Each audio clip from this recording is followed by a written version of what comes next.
Fala galera, tudo bem com vocês? Sejam todos bem-vindos a mais um episódio do nosso admirável novo podcast brasileiro. Um prazer muito grande ter os nossos queridos ouvintes aqui. E aí, Thiago, tudo bem contigo? Tudo certo, cara, e contigo? Tudo certo também. Thiago, nós queremos já agradecer o nosso convidado de hoje. E eu quero apresentar ele nesse momento. O nome dele é Zé Bruno. Ele é membro da Igreja Batista El Shaddai. E ele também tem um canal muito bacana, onde ele apresenta uma live entre amigos. E o canal é o canal do Zé Bruno. E aí, Zé Bruno, tudo bem com você? Seja bem-vindo. Tudo bem, e eu já agradeço a vocês pelo convite, depois de demorar tanto para responder. Graças a Deus a gente está aqui podendo conversar. E só um adendo, né? Para que quem estiver ouvindo não ache, não confunda, né? Não tem nada a ver com o Zé Bruno da banda Resgate. Ah, não? Não. Eu te disse, Thiago, Hulk, que não era para convidar ele. tu me enganaste, Thiago.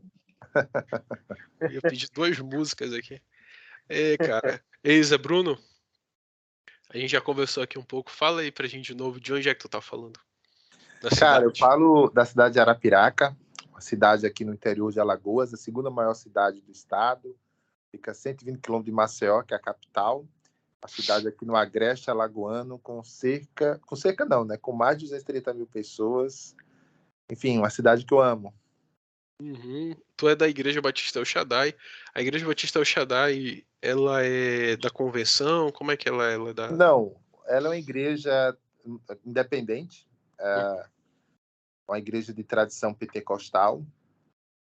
Só que antes dessa igreja eu congreguei na Assembleia de Deus por cerca de mais de 2 décadas. Uhum. E aí eu tenho quase 2 anos eu mudei para essa igreja que fica aqui também na minha cidade. Entendi. Então, a tua origem é na Assembleia de Deus. Não. Meus primeiros passos na fé foi numa igreja dissidente da Igreja Universal. Mas era uma igreja que funcionava nos mesmos moldes. Só que como nessa igreja tinha muita prática, na época, né, de exorcismo, eu ficava muito com medo, né, criança. Então eu dizia para minha mãe, ela que me conta isso, né, que eu dizia que um dia eu seria crente, mas não daquela igreja. E um dia a gente ouviu falar de uma igreja próxima à nossa casa, que era a Igreja Batista, a primeira igreja batista, a PIB aqui da nossa cidade. Na época, essa era uma igreja PIB normal, e eu me encantei com os louvores, me encantei com a palavra, e em 1996, foi quando eu, depois de uma pregação, eu fui à frente, né, como sinal de confissão que Jesus Cristo era Senhor e Salvador da minha vida, né? Então eu comecei nessa igreja batista. Uhum. Zé Bruno, a gente faz os nossos trabalhos na internet aqui, comparando com o podcast, eles são um pouco parecidos, né? Porque tu tem as lives ali. Uhum. Tu tá há quanto tempo com as lives? Cara, eu comecei as lives na pandemia, acho que em março de 2020. Acho que foi isso. A primeira live, que foi com o Antônio, acho que foi em março de 2020. Foi quando o Instagram começou a dar essa opção de você fazer as lives. Daí, na época, era limitado a 60 minutos. Uhum. E foi lá. E é assim, eu nunca parei, né? Desde março de 2020 para cá, só o mês de janeiro que eu dava um break. Mas nem esse ano eu fiz isso, né? Esse ano foi o primeiro ano que em janeiro, eu fiz lives. Uhum. Como é que mas para bater papo, meu, mas assim, até para comparar um pouco, como é que tu consegues os convidados, na maioria das vezes? Cara, relacionamentos, networking, é aquela história, o não eu já tenho, vou atrás do sim. Então, a primeira pessoa que eu convidei, que quando você faz alguma coisa assim na internet, quer queira, quer não, ou o seu conteúdo tem que ser atrativo, ou as pessoas que participam dele têm que ser atrativo. Uhum. Então, eu pensei, quem que eu vou fazer isso aqui, né? Então, surgiu a ideia de fazer com o Antônio Carlos Costa. Uhum. Eu já tinha um relacionamento com o Antônio, uma amizade com ele, com o Matheus, que é filho dele, né? Pelas próprias redes sociais, enfim. E aí eu convidei o Antônio as 3 vezes que a gente marcou antes da live deu tudo errado. Uhum. Ele adoeceu, a entrevista, enfim, aí até que rolou aquela live, e a partir daquela live eu comecei a chamar pessoas que eu já conhecia, né? Uhum. Então, primeiro eu fiz, por isso que o nome das lives era Entre Amigos, porque a ideia era eu conversar com pessoas que eu tinha uma relação, né? Ou pessoal, ou virtual, mas que já tinha um tempo de caminhada. E aí eu fui chamando essas pessoas, né? Primeiro foi o Antônio, depois eu chamei a Isa Vicente, na época ela era muito conhecida no Twitter e era candidata a vereadora, depois ela ganhou, né, como vereadora lá de Macaé, no Rio. Convidei no mesmo mês a Alessandra Carvalho, a esposa do Guilherme de Carvalho, porque a gente sempre vê muito o Guilherme de Carvalho, mas não conhece a Alê, né? Então, normalmente quem vai ao Labri é que sabe quem é a Alê, e ela, assim, tem uma história muito bonita. E foi assim, cara, fui conhecendo pessoas, e essas pessoas foram... e às vezes quando eu queria convidar alguém que não fazia parte da minha relação, mas que eu tinha algum interesse de conversar, de conhecer um pouco a história, essas pessoas que eram minhas amigas, elas mediavam isso, né? Então, é relacionamento. Entendi. Por que tu começaste a fazer essas lives? Cara, Qual foi o na verdade, teu em intuito? 2013 eu estava na conferência do Labri Brasil, lá em Atibaia, no Palavra da Vida. E a atração musical ia ser o Marcos Almeida e a Lorena Chaves. E na época, eu disse, pô, vou gravar uma conversa com o Marquinhos, né? E aí foi quando eu gravei uma entrevista com o Marquinhos e eu postei essa entrevista transcrita no meu blog, que era no WordPress, e usava o SoundCloud, né? E eu fiz entrevistas com o Marcos Almeida, fiz entrevista com o Gladys Cabral, fiz entrevista com o Frank Ferreira, né? Então, assim, eu posso estar tudo lá no meu SoundCloud, nem sei se existe ainda, mas está lá. Então, eu sempre tive essa inclinação de dialogar, de questionar, de fazer algumas perguntas. Então, acho que era mais como uma inclinação pessoal, sabe? Não sei se seria bem uma vocação, mas era algo muito natural, muito orgânico, esse desejo de entrevistar, de conversar. Embora eu nunca tivesse tido vontade de fazer jornalismo, nunca foi algo que passou pela minha cabeça. O nosso caso, a gente já falou até em alguns episódios que foi a desculpa que a gente arranjou, foi o modo que a gente arranjou de poder conversar com gente que a gente queria conversar, mas não ia aceitar conversar se não fosse um podcast, né? A gente sabe, tipo, por exemplo, gente que eu acho bacana, que já veio aqui e vai vir de novo, que é o Thiago Cavaco, por exemplo. O Thiago Cavaco é o meu ídolo português número 1. Logo após ele vem Cristiano Ronaldo.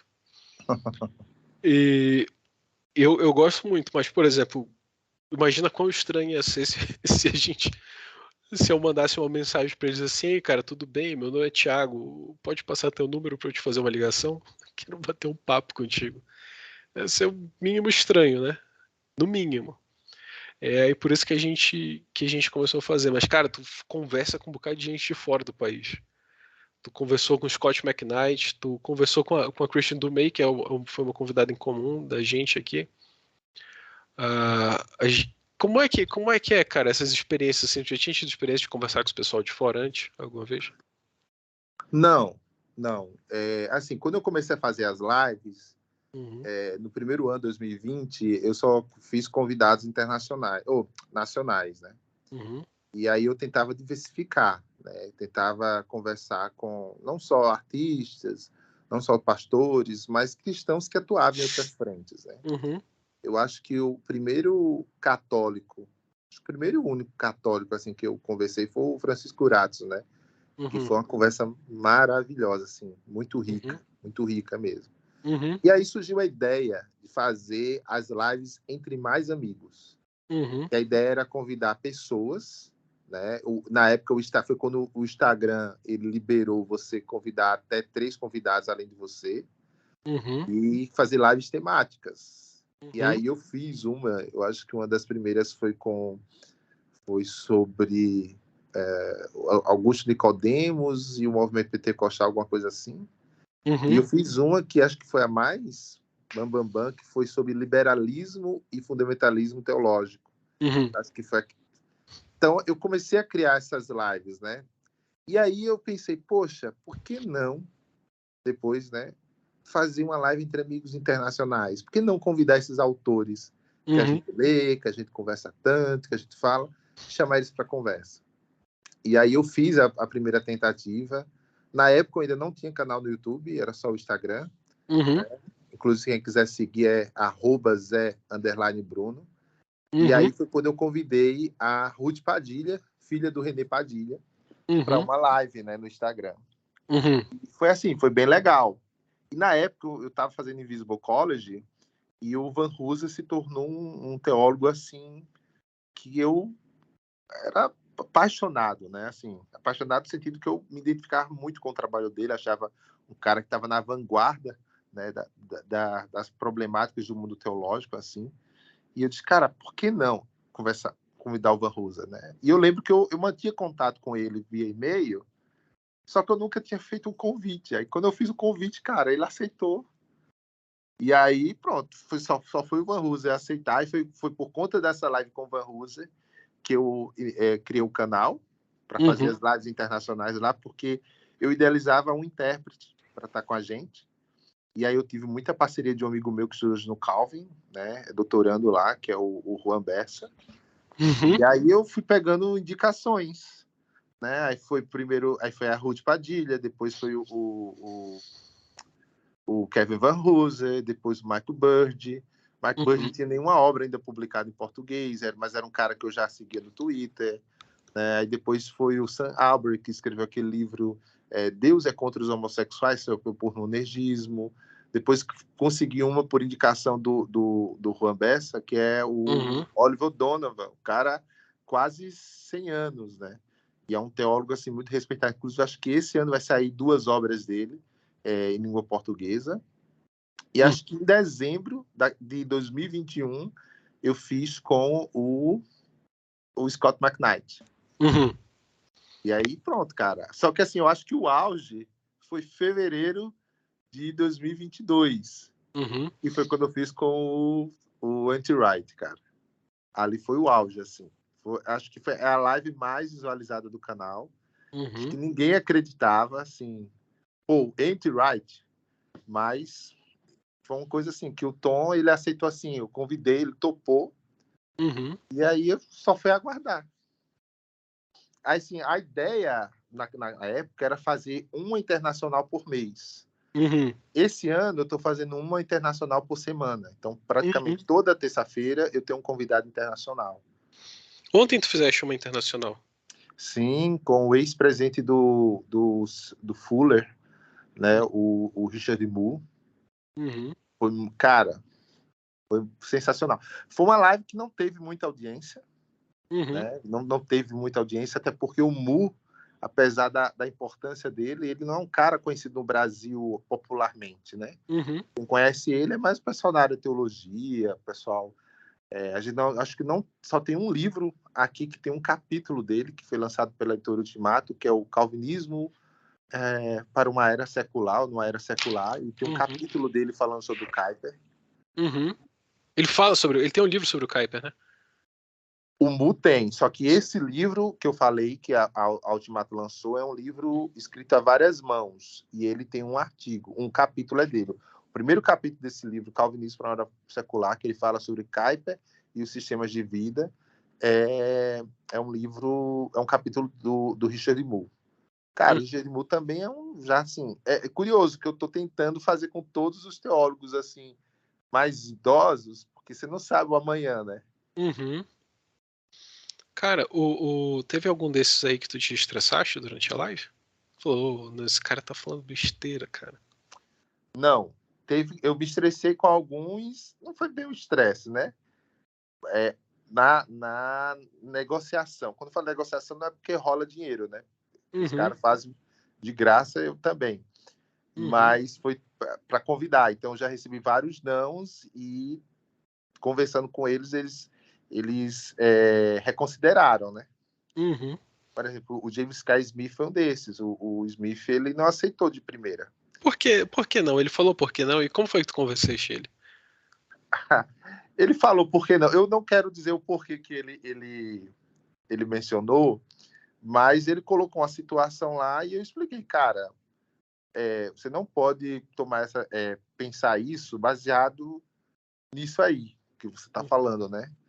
Aí eu falei, porque eu tenho convidados muito ecléticos, eu tenho negros, brancos, mulheres, latinos. A primeira pessoa que eu fiz uma live internacional foi uma mulher latina, a Ruth Padilha. Você tem o Makoto Fujimura, que é um cara que é oriental, né? E aí eu fui citando, né?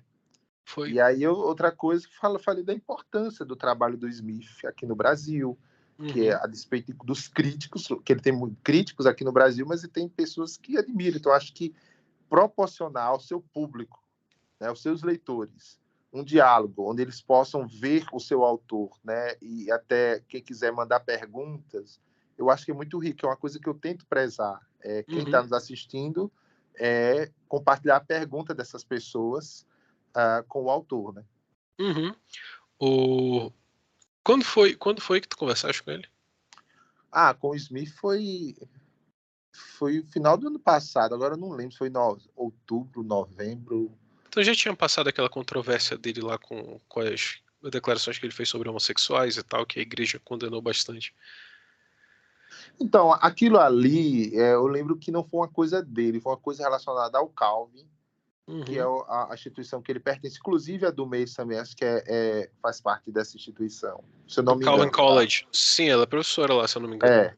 E aí acho que teve alguma coisa relacionada à decisão do Calvin, e aí ele apenas, quando saiu essa decisão, né, ele se manifestou lá.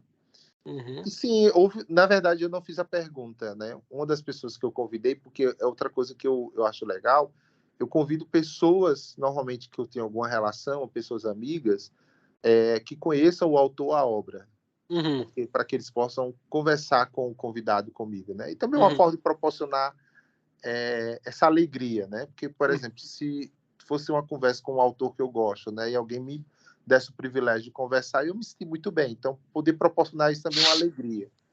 E aí um amigo meu perguntou a ele, né, porque ele é um filósofo, ele conversa sobre vários temas, mas esse tema da homossexualidade ele nunca trabalhou numa obra, né, pelo menos que a gente saiba, né. E na hora o Smith ele até falou que ele optava em não responder aquela pergunta porque ele achava que aquele espaço não era um espaço talvez adequado para isso. E por espaço adequado, ele não está se referindo ao programa em si, né, mas à internet, né? E aí depois a gente conversou depois da live, né, por e-mail, e aí ele falou, cara, ó, eu não achei ruim a pergunta, tal, mas assim é um tema que afeta muitas pessoas, enfim, tem várias outras questões aí envolvidas, né? Envolve também questões profissionais, enfim. E aí foi por isso que ele não fez, mas ele não foi o primeiro que não quis responder algo dessa natureza. Eu lembro que eu conversei também com o ai, cara, esqueci o nome dele, Dr. Michael, esqueci o nome dele.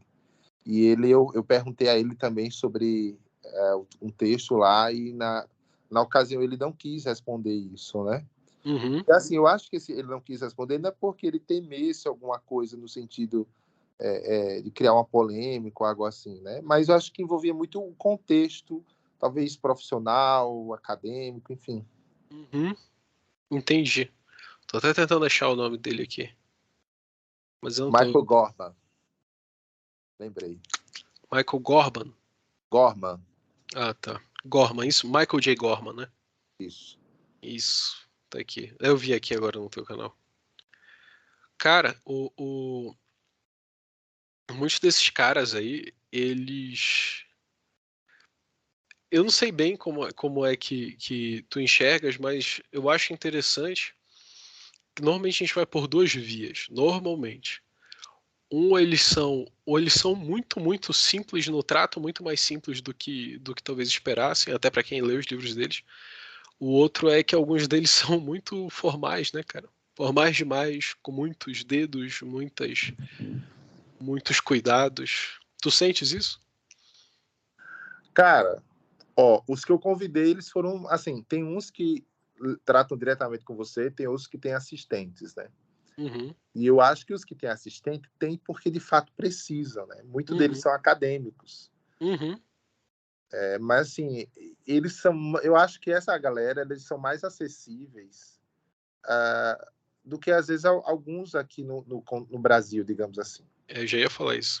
E assim, eu acho que isso aí também está relacionado, porque para nós, esses caras, por exemplo, o Rodolfo Amorim, né, falou quando eu convidei ele disse, cara, o Richard Moore é um herói para mim, né? Ele me ajudou muito na minha trajetória como intelectual, ele é uma referência, enfim. Uhum. E esses caras, eles não se veem como estrelas, assim, eles não se veem como às vezes nós enxergamos eles. Uhum. Né? Tanto, por exemplo, teve uma autora que eu estou muito feliz porque ela aceitou, que é a doutora Ruth Led Fleming. Ela Uhum. não tem ainda a obra publicada em português, vai sair inclusive por Thomas Nelson, Uhum. agora em julho, que é o livro dela sobre crucificação, que é uma das obras mais recomendadas assim sobre essa temática. Uhum. E aí eu só consegui falar com ela porque eu pedi com o Wesley Hill, que vai ser um convidado também, que é amigo dela, que é amigo da Tishod. Então, assim, é um amigo que indica outro amigo, que indica outro amigo, ele mediasse isso. Uhum. E aí ela ficou muito feliz. Cara, eu não sei como é que eu cheguei para alguém de língua portuguesa, mas estou muito feliz. Então, assim, muitos deles se sentem lisonjeados, né? Uhum. Lisonjeados por um convite desse, né? Eu tenho uma dificuldade, de vezes, cara, com convidados brasileiros do nosso meio protestante, cara. E vou falar isso não como... Não vou fingir que não é uma crítica, não, é uma crítica. É mais difícil, cara, tu conseguir falar com certas pessoas do meio protestante que sequer são conhecidas, assim, ou muito conhecidas, do que com algumas pessoas de fora, ou até do meio que não é o meio protestante, cara. Por exemplo, a gente falou com o Renato Meirelles, que... Cara, o Renato Meirelles falou com a gente à noite. De manhã, ele tava na CNN, na bancada da Arena CNN Brasil. Ele é colunista da Veja e tal. A gente falou com gente assim que dá um número de telefone, sabe? E eu não entendo aqui no Brasil, porque talvez eu tenha um palpite, mas não vai ser tão lógico. Mas é que para alguns que são mais conhecidos, eles realmente são muito mais requisitados. No Brasil, a gente não tem tantas referências para tantas coisas assim, principalmente no nosso meio, né? Mas eu não sei, cara, eu fico com essa crítica aí. Teve gente já que dispensou a gente de uma maneira chata, né, Book? Teve gente que pediu pra ver nossa rede social antes, pra ver como que a gente era, pra saber se ia conversar com a gente ou não. Cara, é assim, tem casos que eu acho que às vezes isso é importante. Uhum. Porque às vezes você pode aceitar um convite sem você saber qual é o background daquela pessoa, tal. E às vezes você pode cair numa situação que você não queria, depender da conversa, do diálogo. Por exemplo, Uhum. teve convidado meu que disse o seguinte, ó, se você tocar nesse assunto, eu saio da sua entrevista. Uhum. Né? E assim, a minha ética, digamos assim, se você é meu convidado, eu tenho que oferecer para você a melhor hospitalidade possível. Obviamente. Então, eu não vou fazer algo para contrariar você. Tipo, tem gente que gosta da treta pela treta, tem gente que gosta de causar. Não é porque que eu vou conversar com um convidado X, que tem esse ponto aqui, que é um ponto, né, sensível, que eu vou lá e tocar naquele ponto, porque isso vai dar audiência, porque, cara, eu não faço isso. Às vezes eu já cansei de fazer live com pessoas no Instagram, que deu cinco pessoas assistindo ao vivo. E lá no Instagram é o seguinte, enquanto você fizer a live, ok. Depois que você terminou de live, dificilmente alguém vai parar lá para assistir. Não é como o YouTube. Né? Porque o YouTube, a pessoa vai buscar lá e o YouTube resgata. No Instagram você não tem isso. Né? Então, assim, eu nunca tive... Agora, assim, algumas pessoas que eu convidei, eu referenciava, ó, já conversei com fulano, com Beltrano, com Cicrano, entendeu? Para a pessoa saber o seguinte, ó, que tem aqui alguém que essas pessoas acharam que tinha condições de fazer uma entrevista. Então, por exemplo, o artista, né? Algumas personalidades, por elas terem uma questão, elas vendem a imagem delas, né? Então, elas não podiam entrar em situações que deixassem elas desconfortáveis. Uhum. Né? Então, assim, tinha esse zelo. Sim. Eu imagino que, na verdade, a gente sempre pergunta, principalmente para o pessoal que tem certos assuntos que já se envolveram em polêmicas, a gente pergunta, ó, quer que não toque em tal assunto, quer que toque em tal assunto. Inclusive, tu conversou com a Ed Renekiewicz já, né? Já, com o Ed, já. E foi com ele que deu um frisson na internet, não foi? Cara, foi assim, porque assim, é aquela coisa, né? A audiência da live não é pela live em si, é pelo convidado. Uhum. Isso é fato. E o Ed é o cara que... Cara, quando eu fiz a minha primeira live, que foi com o Antônio Carlos Costa, eu fiquei... Era como se fosse eu tivesse me sentindo num campo de futebol o estádio lotado de pessoas ali só para ouvir aquela conversa, né? E eu gostava de ver os comentários. Com o Ed não foi diferente, assim. As pessoas... Eu mesmo acho que foi a única live que eu fiquei nervoso, foi essa live com o Ed, né? Me senti muito feliz.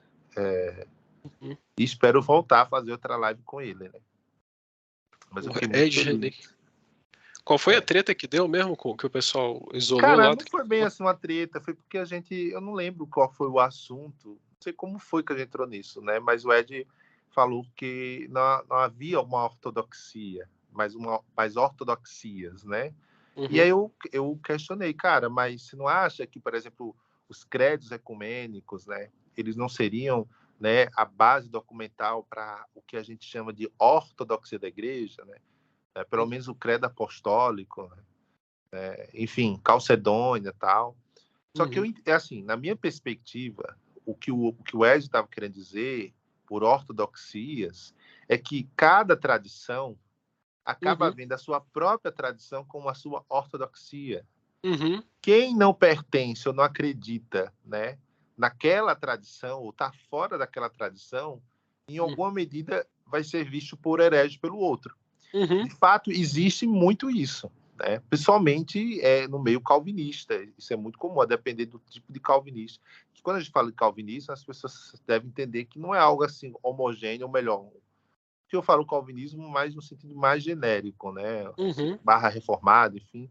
Existem nuances ali, né? Existem aspectos distintos, né? Por exemplo, ontem eu conversei com um cara que é calvinista, que é o Richard Moore, né? Cara, mas o cara é um cara do diálogo, é um cara assim que dialoga com outras tradições, que aprende com outras tradições. O Van Hooser, por exemplo, ele é um calvinista, é um reformado, mas o que é que ele fala lá no Autoridade Bíblica Pós-Reforma, que é o After Babel?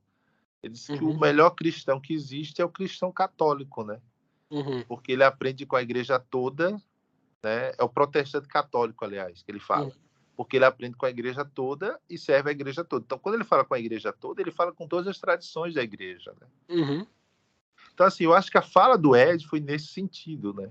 De pessoas que veem a sua própria tradição como a ortodoxia e quem está fora dela sei lá, talvez um crente de segunda categoria, talvez um herege, enfim, alguém que está equivocado.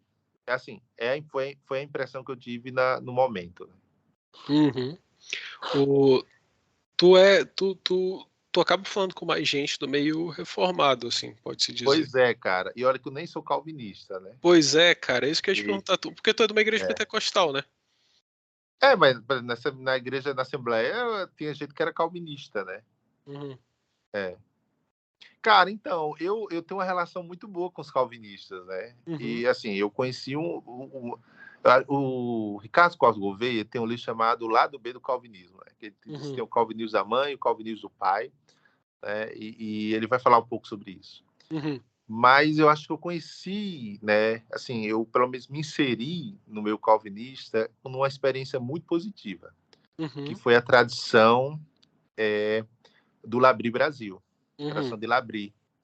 Né? Eu já ouvia falar de Francis Schaeffer, lendo o Philip Yancey, né? E outros autores me mencionavam o Schaeffer, mas eu ainda não tinha ideia da dimensão da obra do Francis Schaeffer.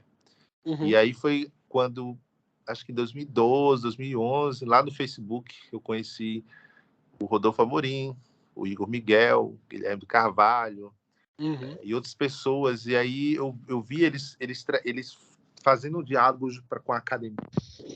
Eles conversa, vamos dizer assim, de gente grande, né, de questões da vida pública, né, sobre aborto, sobre outras situações, e algo que começou a fazer sentido. Então, foi quando eu comecei a ir, fui no Labri Brasil, acho que em 2013, no Labri mesmo, fui na conferência, e desde aquela época eu começava a ir, anualmente eu tinha algum contato presencial com o Labri. Aí eu fui conhecendo, né, a verdadeira espiritualidade do Schaefer, né, o Deus que intervém, fui conversando com outras pessoas, ouvindo as palestras de Labri, conhecendo outros autores. Então foi quando eu também comecei a ler mais obras de teologia. Então, assim, essa experiência foi muito boa. Eu acho que um livro que me ajudou muito nesse sentido foi um livro do James K. Smith, foi o primeiro livro dele que eu li, que é Cartas a um Jovem Calvinista. Esse livro, ele está explicando para uma pessoa que se tornou calvinista recentemente, um jovem calvinista, né, sobre a grande tradição do calvinismo, né? E aí ele fala sobre a tradição escocesa, a tradição holandesa, e eu me identifiquei muito mais com aquilo que ele chama de tradição holandesa. É lá que ele fala sobre a famosa fase da jaula, o cara que descobre, né, as doutrinas da graça e quer sair convertendo todo mundo para essas doutrinas da graça, ou quer que as pessoas que não são calvinistas se tornem calvinistas. E o Smith começa a discipular esse cara, né, falando sobre o respeito, falando sobre a humildade, sobre você ter uma relação saudável com pessoas, com cristãos de outras tradições. Cara, e esse livro assim, me deu muito equilíbrio para poder estar no meio, né? Mesmo sabendo assim, olha, a soteriologia calvinista, ela nunca me convenceu, né? Nunca fez um sentido para mim, como, por exemplo, eu compreendo hoje essa questão da soteriologia. Porém, o calvinismo, para mim, nessa tradição holandesa, ele vai muito além do que uma crença da soberania de Deus sobre a salvação, né? Uma soberania soteriológica, mas de uma soteriologia cosmonômica, né? Que aí você pega o Kuyper, você pega o Doivert, né? Você pega esses caras e aí as esferas de soberania, a questão da graça comum, das leis naturais, enfim. E isso acaba fazendo um sentido maior para você e dando respaldo de como você lidar com a academia, lidar com as ciências humanas, lidar com as ciências sociais, né? Lidar com o mercado de trabalho. Então, assim, me ajudou muito, muito, muito. Falando em mercado de trabalho, tá servidor público, né? Isso. Sou servidor público desde 2015. De que... Também, se não quiser responder, mas de que área? Não, cara, tranquilo. Em 2015, eu fui convidado para trabalhar no gabinete do vice-governador aqui do meu estado. E trabalhei lá até acho que meados do segundo mandato. E desde 2021, 2021, eu trabalho na prefeitura da minha cidade, né? Aqui eu trabalhei com a SMTT, que seria o órgão, né? Ou melhor dizendo, a autarquia municipal que lida com o trânsito e os transportes. Depois, isso em 2021, 2022, eu trabalhei na Secretaria de Desenvolvimento Econômico e Meio Ambiente, Desenvolvimento Econômico e Turismo. Lá eu ficava responsável pela parte de inovação, lei de inovação, essa pauta mais de empreendedorismo inovador. E em janeiro agora desse ano, eu estou na Secretaria de Desenvolvimento Urbano e Meio Ambiente, né? Então tem já uma boa jornada aí no serviço público, né? Tem, e assim, quando eu sou formado, minha primeira graduação é em Relações Internacionais, né? Eu estagiei no Banco Central, no setor da dívida externa, e trabalhei também estagiei no Itamaraty. Foi mesmo? Foi, no MRE, trabalhei lá, estagiei no Departamento da África. O MRE tem os seus departamentos, e os departamentos têm as suas divisões, né? O departamento, ele gerencia essas divisões. Cada divisão, por exemplo, a África tinha 3 divisões na época, e cada divisão cuidava de uma região e de alguns temas. Tu tem eu vou voltar pro negócio das tuas lives agora. Tá. Mas tu tens algum plano assim, tipo, eu vou fazer essas lives até enquanto der vontade, ou então pretendo fazer tantas lives, ou vamos fazendo aí, vamos ver no que dá. Cara, eu só sei que eu comecei. E posso acabar a qualquer momento, assim. Uhum. Eu acho que isso, assim, porque as lives surgiram meio que uma coisa não planejada. Por exemplo, quando eu pensei em fazer as lives, eu pensei em fazer as lives por conta da pandemia. Tava todo mundo em casa, então vou me ocupar com isso. Só que Uhum. elas foi tomando proporções muito maiores. Uhum. Você pergunta, você ganha alguma coisa com as lives? Cara, raramente eu ganho alguma coisa. Uhum. Normalmente, mensalmente, eu tiro do meu salário para pagar arte, para fazer a edição disso e daquilo, porque como eu fiz muitas dessas lives no Instagram, hoje as lives estão praticamente no YouTube, então eu estava tentando migrar, né? Migrar não, expandir o conteúdo que está no Instagram para o YouTube e para os streams de áudio. Uhum. Né? Só que tudo isso custa dinheiro, tudo isso você tem que dar alguém. E assim, eu não tenho como hoje tirar parte do meu orçamento, do meu salário, Uhum. para dedicar a isso. Alguém disse assim, vamos fazer cortes agora. Cara, quando você vai juntando essas coisinhas, que acaba fazendo mensal, isso se torna despesas recorrentes, né? Então, assim, eu não Uhum. tenho hoje como fazer isso. Então, para mim, as lives está mais como um hobby, né? Uhum. É uma boa forma de continuar fazendo algo parecido com o que a gente está fazendo. Conversar com gente legal e ter uma boa desculpa para isso, né? Sim, sim. Quem é o teu convidado dos sonhos? Ou tu já entrevistou o teu convidado dos sonhos? Cara, os meus convidados do sonho foram os primeiros, né? Por exemplo, das nacionais foi o Antônio, né? O Antônio já fez 2 ou 3. O próprio Ed, como eu disse, o Ed foi o único convidado que me deixou nervoso, né? Eu fiquei nervoso, assim, com o Ed. Mas o resto, assim, não é que não foi dos sonhos, né?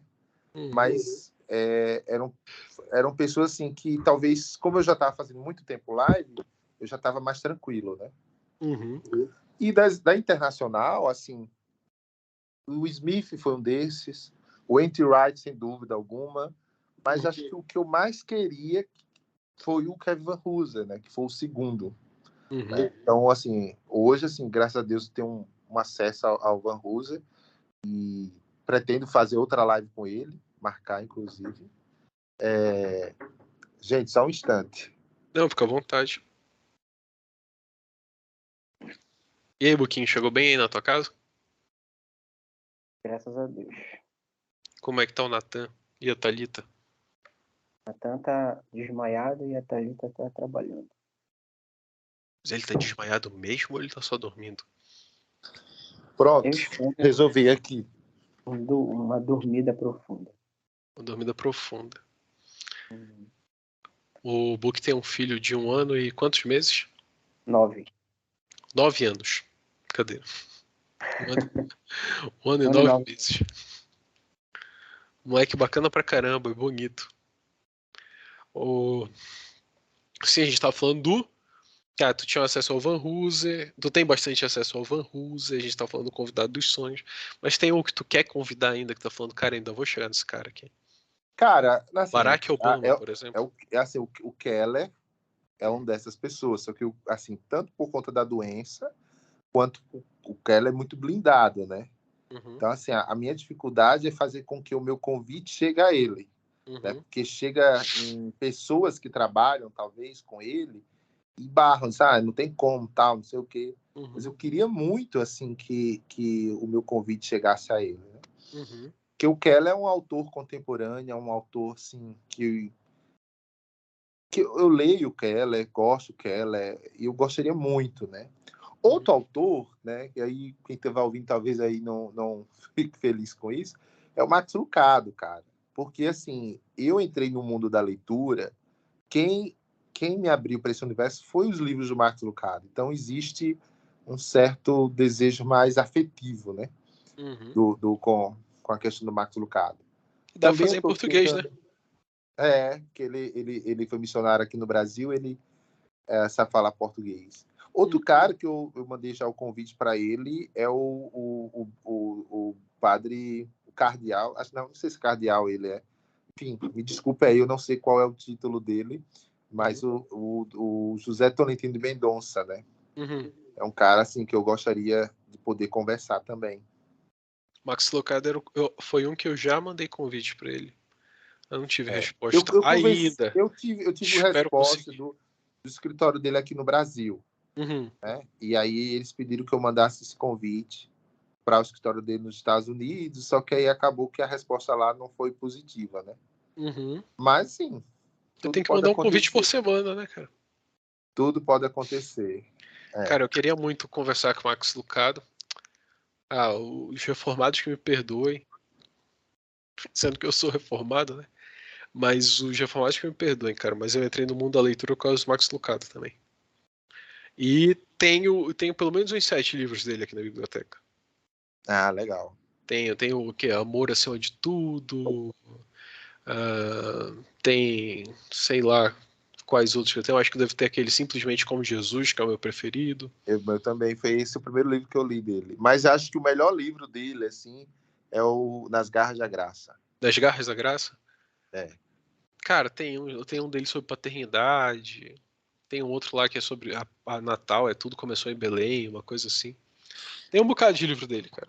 Essa é a verdade. É a verdade que os reformados precisam reconhecer. É que Max Lucado é muito bom e ele é muito melhor do que muitos dos caras reformados falando sobre vida cristã. Vai já ser excomungado. De onde, Buki? Não sobrou mais nenhum lugar.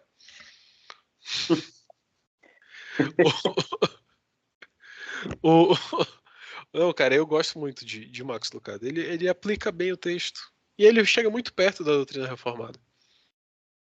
Muito perto. Esse livro dele, Nas Garras da Graça, é o livro mais teológico dele. Mais teológico, assim, que eu acho que até ele fala sobre isso, né?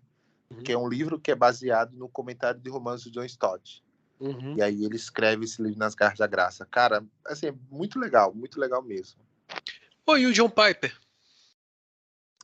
Então, eu fiz uma live com o Thomas Sherry.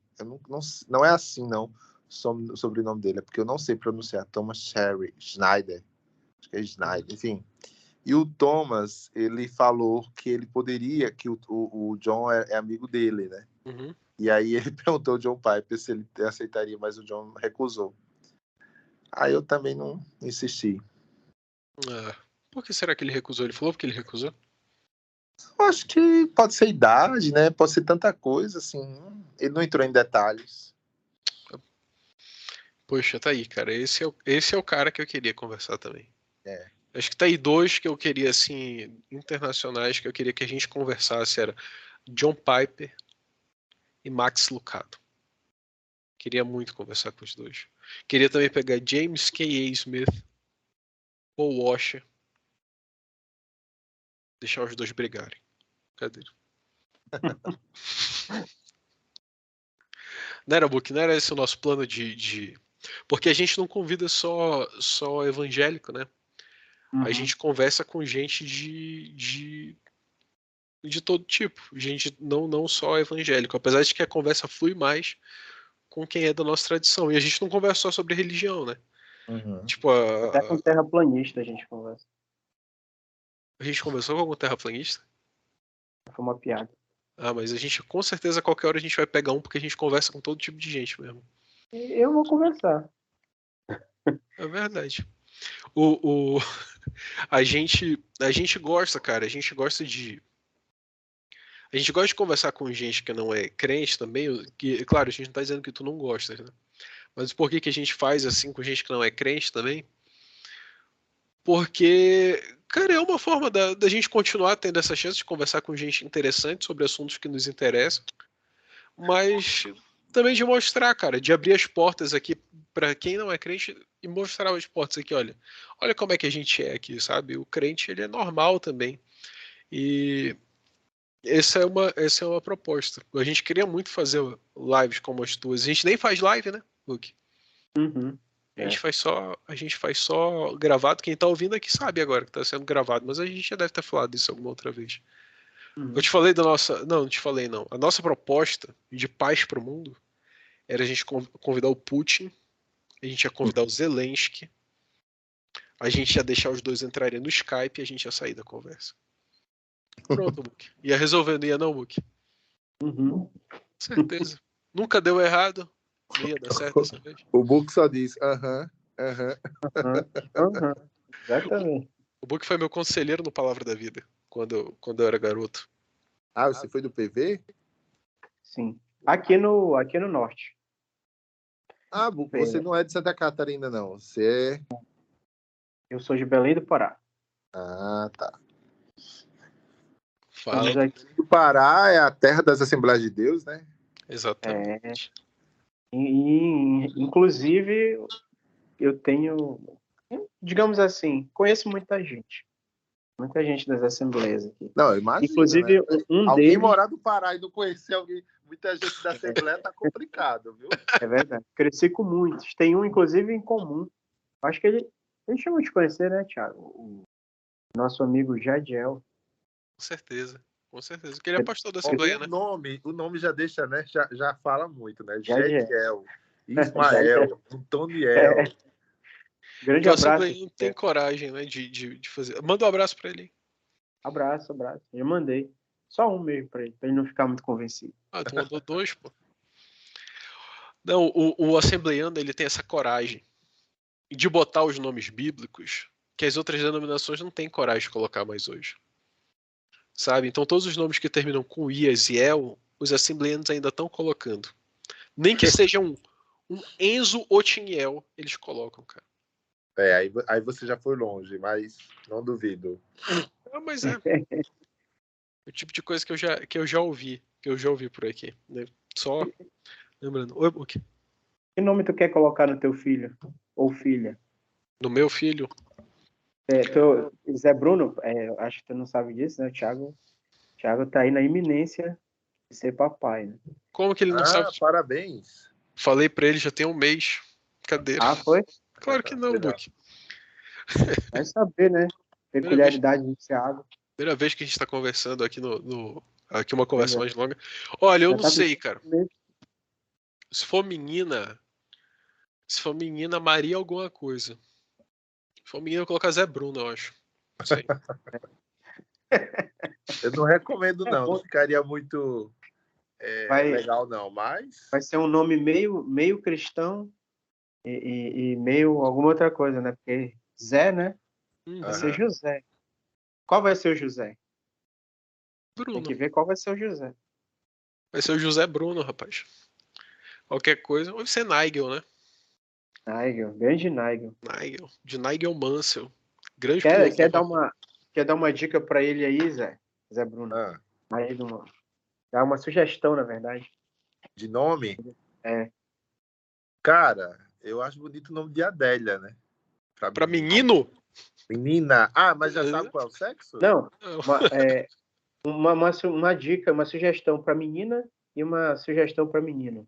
O cara que coloca. Menina seria Adélia. Adélia. Menino, cara. Cara, eu acho que... Não. Qual? Não, tô pensando aqui, né? Ah, tá. Cara, eu lembrei agora, eu estudei com uma menina, o nome dela era esse, Adélia. Não, mas o nome de Adélia eu acho bonito porque eu sou fã da Adélia Prado, né? Uhum. E aí eu acho Adélia Prado é maravilhosa e o nome dela, assim, eu acho que por lembrar ela, assim, eu acho que é um nome bonito. Eu acho que o nome também não é só uma questão de sonoridade, né? Tem a ver também com lembranças, com significado, enfim, é o aspecto mais simbólico dele, né? Sim. Nosso filho foi nessa pegada aí também. Sim, fala o nome do teu filho aí, Natan, né? Natan. Que de trás pra frente é Natan também. Em palíndromo. Exatamente. Aí o nome do meu filho também vai ser Natan. Quando a gente descobriu que o meu cunhado, né? Ele quer colocar, quando ele tiver filho, ele quer colocar de Davi. Agora que vai ser Natan mesmo. Que é pra botar moral. Que já vai crescer na disputa. Né? Acho que aquela disputa é saudável. E é bom que tem o Jonatas, né? Ele já vai crescer amigo do tio. Exatamente. Olha aí, coisa boa, coisa profética, Book. Cara, é tão raro alguém me chamar pelo nome do RG, né? É porque é só book, Zé Bruno. Hoje em dia é book. E não é livro, né? É BUCK. É apelido de escola que veio de série e Mas tal. o seu nome é como? É Jonatas. Só Jonatas. Eu Só pensei que que aí, Book era o sobrenome. não. Na prática se tornou. Até cobriu tudo, na verdade, né, Thiago? Se tornou uma marca, assim. Book é book mesmo. Abrasileiradamente ficou assim. Já ouviu falar nos Power Rangers? Sim. Pois é. Primeira versão lá. Olha só que inspiração. Tinha Book School, né? E Zé Bruno? Falando em nome, o pessoal te confunde muito com o Zé Bruno do Resgate? Cara, já confundiu mais, né? Mas ainda hoje tem quem confunda. Por exemplo, o Zé Bruno do Resgate lançou um livro agora pela Thomas Nelson Brasil. E aí o pessoal, até acho que foi a Pilgrim que foi marcar e me marcou, né? Achando que era ele, né? Então acontece muito, assim. Bacana. Mas ainda bem que eu fui o primeiro a entrar nas redes sociais e qual é o nome, né? Zé Bruno. Foi tu primeiro? Entre eles, sim. Entre eles, sim. Ah. Tanto que o perfil dele é Zé Bruno Resgate, que é justamente para fazer a distinção, Se ferrou. Tu já conversou com ele alguma vez? Cara, só presencialmente, mas eu já tentei com ele, mas até agora não deu certo, não. Tu acredita que ele mudou, cara? Eu tô vendo aqui.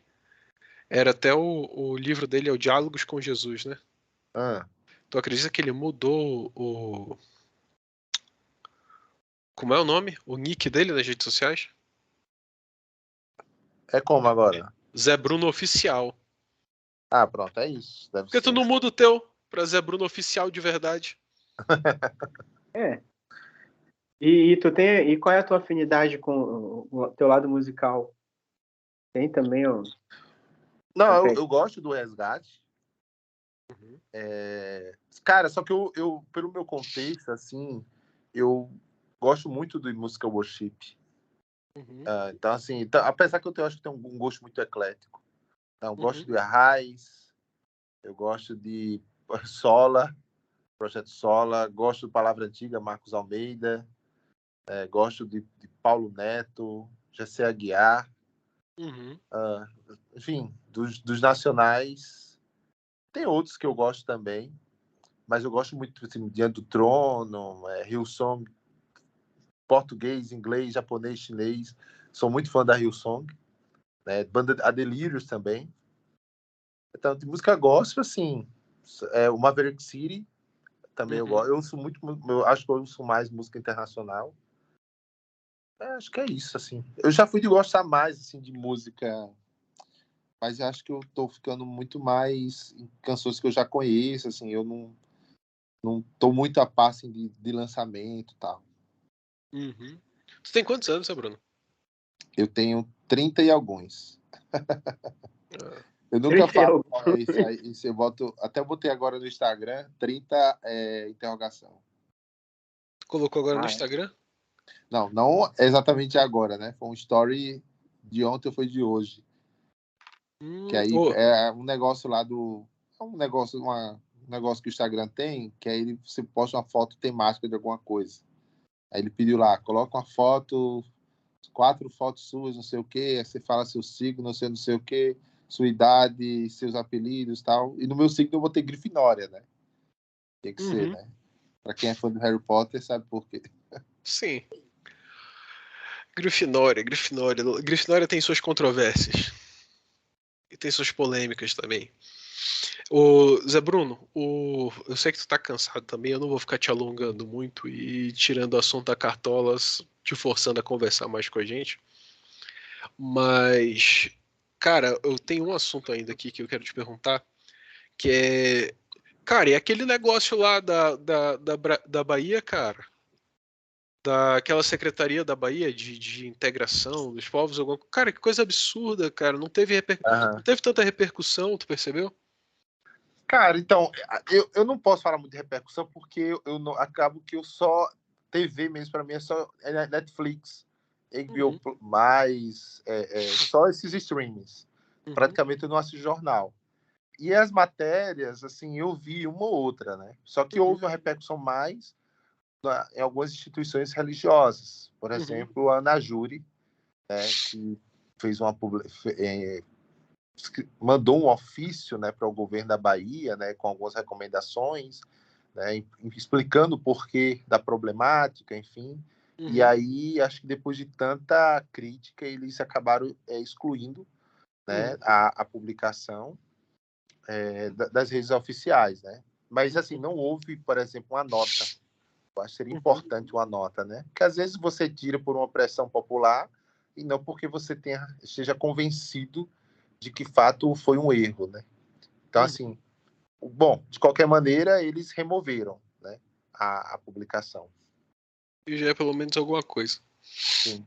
Eu fiquei muito chateado com aquilo ali, porque eu escrevi até um artigo sobre isso, e eu acho que eu vi depois, eu vi que tu tinhas postado sobre isso também. Sim. E aí eu fiquei... É porque esse tema, assim, de liberdade religiosa, é, assim, uma área que eu gosto muito é essa questão do diálogo com a cultura, digamos assim. Né? Então, eu acho que esse diálogo com a cultura, o tema do engajamento do cristão na cultura, é um tema que eu acho muito importante, assim. E é um tema que eu acho que muitos evangélicos têm dificuldade de pensar isso, né? Principalmente por um pensamento mais dualista, enfim. E eu tento trazer, assim, eu pego alguns casos, né? Por exemplo, teve esse caso agora do Emicida, né? Que ele gravou um vídeo relacionado a uma matéria no G1 de uma mulher que acho que fez alguma coisa por conta de um livro dele, que é o livro Amora. Eu ainda não li essa matéria, eu até reservei aqui para ler depois. E ele fala sobre liberdade religiosa. E assim, eu não li a matéria para fazer algum juízo, mas assim, eu achei muito legal e pertinente a fala do Emicida, né? E acho que a gente, como cristão, ao mesmo tempo que a gente defende a nossa liberdade religiosa, né, que a gente se manifesta, né, os políticos, né, os influenciadores e artistas que são evangélicos se manifestam quando algo, né, alguma medida fere a liberdade religiosa, como foi esse caso, por exemplo, do governo da Bahia. Eu acho que a gente também tem que oferecer isso para outras religiões, né, que têm a sua liberdade religiosa ferida. Né? E por eu dizer outras religiões, significa religiões que não é a nossa e, por natureza, a gente discorda, né, da teologia e etc. Só que um princípio que deve nortear o cristão na arena pública é o princípio da paridade, que é o princípio dos direitos iguais. O cristão ele não deve estar na vida pública buscando privilégios. Né? Se Jesus manda a gente amar a Deus sobre todas as coisas e o próximo como a nós mesmos, significa que o que eu quero de bem para mim, eu tenho que oferecer para o meu próximo. Então, se eu quero que a minha religião ela seja garantida, o direito à liberdade religiosa, eu não posso privar isso de outras pessoas. E no Brasil, o cristianismo, com as suas mais diferentes matrizes, né, tradições, é uma religião hegemônica. E como religião hegemônica, mas que no passado, por exemplo, principalmente os evangélicos, já foram minoria, já sofreram perseguições, entendeu? Até hoje se tornar parte dessa hegemonia. Então, assim, como é que a gente tem um histórico, né, de minoria, um histórico de perseguição, um histórico de luta, né? E hoje a gente não vai defender as religiões, principalmente as religiões de matriz africana, que acabam sendo as mais atingidas, né? E não vai defender, né, o direito que elas têm, né? Eu acho que uma coisa é a nossa crença em relação àquela outra religião, o conflito, né, de crenças que é ali, mas outra coisa é a defesa da liberdade religiosa, né? Então, assim, eu acabo sem comentar. Foi, por exemplo, um caso que eu também comentei de um jovem que ele entrou numa festa de terreiro, né? E ao entrar lá, ele começou a evangelizar. E aí ele foi convidado a sair. Inclusive, até acho que, eu não sei se é mãe de santo, ela fala, olha, você entrar aqui, você era muito bem-vindo e tal, era só respeitar, mas quando você começa a pregar aqui, né, você não é mais bem-vindo. E ela faz sentido o que ela está dizendo. Por quê? Porque ali é o espaço religioso dela. É o espaço religioso dela que predomina é a fé dela. Né? Então, assim, imagina se numa festa de uma igreja evangélica entrasse alguém do candomblé, da Umbanda, né, e começasse a pregar, né, ou a praticar algum ritual. Ele seria benquisto? Não, não seria benquisto. Né? Até se ele entrasse num culto com aqueles trajes, provavelmente ele não seria bem recebido. Né? Então, assim, por quê? Porque ali é um espaço religioso. Então, assim, se eu quero respeito ao meu espaço religioso, eu não posso querer menos do que respeitar o espaço religioso do outro. Exatamente. Concordo plenamente com isso. Mas e aí, então, com isso, a gente estabelece um campo neutro ou a gente só determina as regras para essa guerra cultural, Zé Bruno? O crente vai ou não vai vencer essa guerra cultural, Zé Bruno? Então, eu não sou muito adepto desse negócio de guerra cultural, né? Eu acho que a Bíblia ela fala de uma guerra espiritual. Sim. Né? E essa guerra espiritual, como o próprio Paulo fala em Efésios, é espiritual, é contra potestades e principados. Né? E a gente vence essa guerra espiritual com armas espirituais. Né? E tanto que ele fala da salvação como capacete, da justiça como couraça, né? Da fé como escudo, da palavra, né, como espada, da preparação do evangelho como calçado, da verdade como cinto. Então, essas são as armas com as quais nós lutamos. Né? A nossa guerra espiritual, a gente não vence com a força política, a gente não vence com a força financeira, a gente não vence com a força da influência, com a força midiática, não. A gente vence com o poder de Deus, né? E inclusive o Schaeffer falava isso, né? Que o grande perigo da igreja era deixar de confiar no Senhor para confiar em si ou em qualquer outro recurso, né? Você pega o exemplo de Laodiceia, né? Rica sou e de nada tenho falta, né? E o Senhor olhou para Laodiceia e disse, mas você é, na verdade, miserável, pobre, segue nu. Então, acho que esse conceito de guerra cultural, ele está muito atrelado a questões de natureza ideológica, não necessariamente do evangelho. E eu não acho que a gente vence essa batalha espiritual que a Bíblia fala aderindo à ideologia A e determinada ideologia B. Não. A gente vence essa luta espiritual em obediência à palavra de Deus, né? Ficando firme com a palavra de Deus, né? Na vida de piedade, de disciplinas espirituais, enfim. Eu acho que nós, como cristãos, Jesus, quando ele fala que a gente é sal na terra, uma das funções do sal é impedir que algo apodreça, né? Tanto que você conservava alimentos no passado através do sal, né? Então, acho que o mundo, ele já tem um caminho. Quando a Bíblia diz que o mundo jaz no maligno, né? Então, a gente vê que as coisas pioram, que as coisas ficam difíceis. Mas eu acho que a igreja ainda conserva, né? A igreja que eu falo é o povo de Deus, né? Os remidos do Senhor.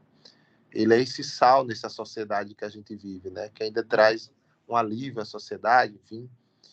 Além, lógico, dos aspectos da graça comum que Deus distribui no mundo, né? Então, eu acho que a gente é mais um ponto de resistência, né? A nossa obediência, o nosso compromisso ético. Eu gosto muito de algo que o James Davison Hunt fala, né? Que ele usa a expressão de presença fiel. Eu acho que nós, como cristãos, somos uma presença fiel do Cristo aqui na Terra. Né? E é essa presença fiel que faz a diferença. Não necessariamente a gente vai botar o mundo de cabeça para baixo, né? Não necessariamente a gente vai mudar o mundo, assim, como às vezes empolgadamente a gente fala. Lógico que a gente pode ser usado por Deus para mudar situações, contextos, nações, etc. Sim, mas eu acho que a gente também é mais um ponto de contenção, né? Eu vejo mais por aí. O web crente no Twitter faz alguma diferença, então? Cara, o web crente é qualquer crente que está na web. Né? O pessoal cria assim, algumas teorias conspiratórias. Eu acho que às vezes até preconceituoso, porque quer se distanciar de um perfil, mas eu acho que isso já foi tratado até exaustivamente. O que é o web crente? É o crente que está na web. Né? É uma gíria que surgiu no Twitter, tanto que você não usa o web crente no Instagram. Mas você usava mais lá. Só que assim, há todo um preconceito, né? Há quem diga, o web crente é o cara que é desigrejado. Cara, eu sou um web crente porque eu estou lá no Twitter. Você que está criticando o web crente, você é um web crente porque você está no Twitter. Ninguém nunca deu um sentido. Quando o termo surge, não surgiu no contexto de dizer que alguém é desigrejado. Não. Era apenas para dizer de um crente que está na internet. Né? É isso mesmo. Zé Bruno, hoje eu sei que a gente vai ter que terminar mais cedo, porque eu sei que tu tá muito cansado que tu chegou do teu trabalho. E eu te agradeço, cara, de verdade, de coração, por ter aceitado nosso convite. Tu é um cara gente boa, muito bom de bater papo. A gente já tava batendo papo antes da gente começar a gravação. Espero que a gente possa repetir essa conversa aqui.